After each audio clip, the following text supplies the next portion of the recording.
గతంలో ఒక అచ్చెన్నాయుడు, ఒక రవీంద్ర లేకపోతే అయ్యన్న పాత్రుడు, ఇట్లా చంద్రబాబు ఇట్లా వీళ్ళ మీద కేసులు పెట్టినప్పుడు అవి తప్పుడు కేసులు అన్నటువంటి వార్తలు రాసినయి.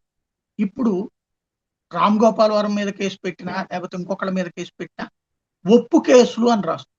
అంటే ముందుగానే కేసులకి జడ్జిమెంట్లు ఇచ్చేస్తున్నాయి అప్పట్లో అవన్నీ ఒప్పని రాసిన సాక్షి ఇప్పుడు జరుగుతున్న అరెస్టులు, కేసులు తప్పని రాస్తుంది.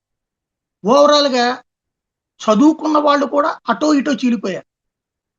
చంద్రబాబు తెలుగుదేశము, జనసేన, భారతీయ జనతా పార్టీకి సంబంధించిన విద్యావంతులైనటువంటి వాళ్ళు గూడా తప్పుడు కేసులు పెట్టడంలో తప్పు లేదని వాదిస్తారు.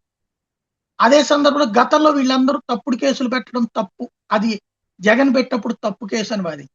అలాగే ఆనాడు జగన్ కేసులు పెట్టినప్పుడు రైట్ అని వాదించిన వైఎస్ఆర్ కాంగ్రెస్ పార్టీ అనుకూల మేధావులు ఇవాళ అవి తప్పుబడుతున్నారు. ఇక్కడ చివరికి విద్యావంతులు కూడా పార్టీల వారీగా, కులాల వారీగా, వర్గాల వారీగా చీలిపోయారు. ఇంతకీ ఏది రైట్? ఏది రాంగ్?